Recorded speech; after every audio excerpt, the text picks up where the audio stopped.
बिस्मिल्लाहिर्रहमानिर्रहीम। जी तो जनाब, मार्च बिल्कुल शुरू हुआ हुआ है। तो अब हमारे पास इतना टाइम नहीं कि हम वेट करें कि मार्च हमारे पास कोई पॉट हो अच्छा सा, या फिर हमारे पास मिट्टी का अरेंज हो बस। लेकिन जेड की जो कटिंग का ये बेहतरीन टाइम है। जेड की कटिंग लगाने के लिए हमें क्या है, अगर हमारे पास पॉट अवेलेबल नहीं भी है तो भी हम एक बड़े से जिसमें राइस आता है वो वाला शॉपिंग बैग, या कोई भी इस तरह का बड़ा सा शॉपिंग बैग लेकर, इसकी क्यारी का बनाने का तरीका मैंने बारहा बताया हुआ है। क्यारी बनाएं और अच्छा सा किचन स्क्रैप्स इसमें भरने के बाद, मिट्टी की लेयर लगाने के बाद, आप जनाब जेड की अच्छी अच्छी सी कटिंग ले लें। अच्छा, जेड की कटिंग अक्सर बोनसाई बनाने के लिए जो सबसे अच्छी, जहाँ तक मैंने इसको अंदाज़ा लगाया है, तो अगर हम डायरेक्ट छोटी सी कटिंग लगाएं उससे बोनसाई बनाना थोड़ा मुश्किल होता है। लेकिन ऑलरेडी जो जेड का प्लांट हमारे पास ग्रो हुआ हुआ है, उसमें अगर हम अच्छी सी स्टेम लेकर उसकी कटिंग लगाएं और उसको ग्रो होने के साथ उसकी वायरिंग के साथ सेटिंग करें, तो तब जेड का जो बोनसाई सिस्टम है बहुत अच्छा सा डेवलप हो जाता है और ख़ूबसूरती भी उसकी अरूज पर आ जाती है। बहरहाल वो भी किसी दिन मैं इंशाल्लाह बहुत जल्दी अपने चैनल पर शेयर करूँगी।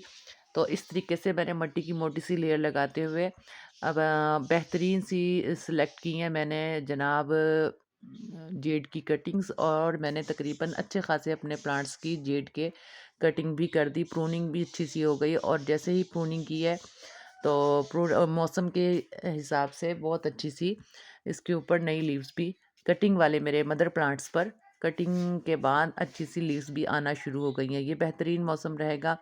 जेड के बारे में मैं केयर इसकी बताती रहती हूँ कि आपने जेड के प्लांट को बहुत ज़्यादा पानी नहीं देना। जेड के प्लांट को सुबह की धूप बहुत ही बेहतरीन रहती है।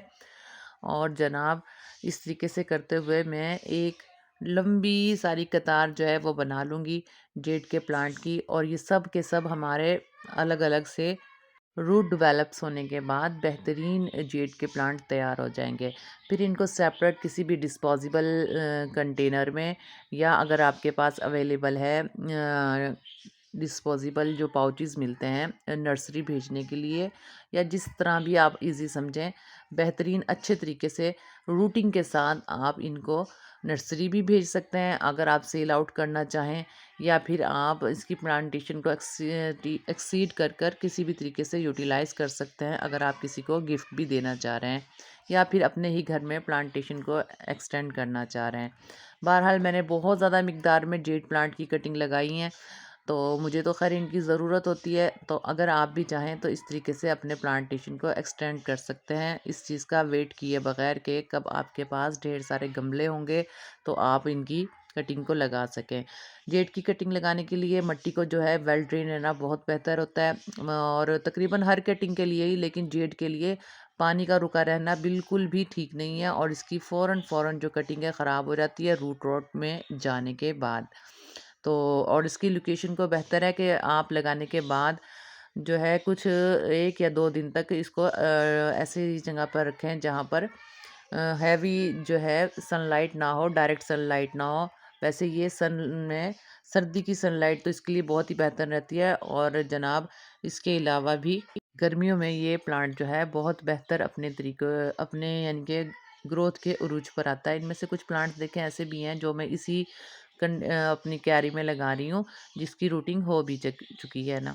इस तरीके से करते हुए मैं इसको फुल भर लूँगी। अच्छा, ये जो क्यारी क्यारी है मेरी, इसको मैंने बड़ी सी क्यारी को मुख्तलिफ़ चीज़ों में यूज़ कर रही हूँ, और बाकी प्लांट्स की कटिंग भी मैं इसके अंदर लगाती रहती हूँ।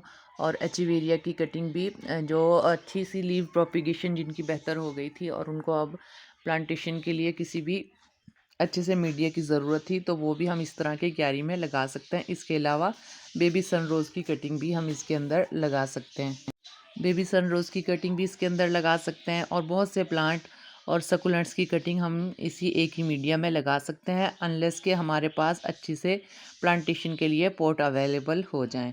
ये बहुत अच्छा तरीका है। ऐसे करते हुए मैं तकरीबन अच्छी खासी जो अपनी जेड की प्लांट की लगा दूंगी कटिंग, और साथ साथ मैं आपको दिखाती भी रहती हूँ कि मैंने लीव की जो प्रोपिगेशंस हुई हुई थी जिनके ऑलरेडी लीव के अंदर से सकुलेंट्स निकल गए थे, वो भी इसके अंदर से निकलना शुरू हो गए। ये देखिए कितनी अच्छी सी इसके अंदर स्प्रोटिंग है।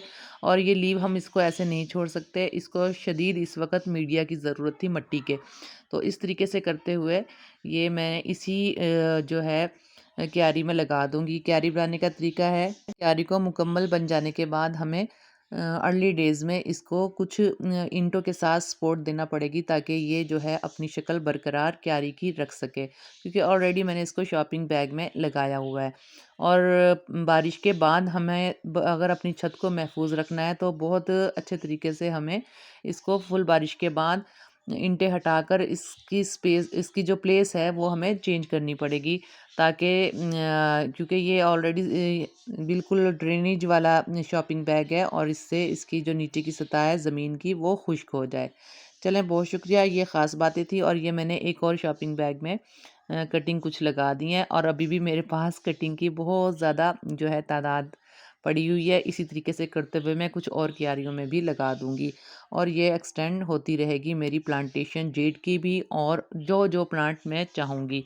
और इसी तरह मैंने करते हुए दरमियान में एक एलोवेरा का भी प्लांट जो एक्स्ट्रा हुआ था वो भी मैंने इसी के अंदर लगा दिया। ये खूबसूरती भी लगती है और जनाब हमारे पॉट के बगैर बगैर प्लांटेशन को भी एक्सटेंड कर देता है। अल्लाह हाफिज़। अपना और अपने प्यारों का ख्याल रखिएगा।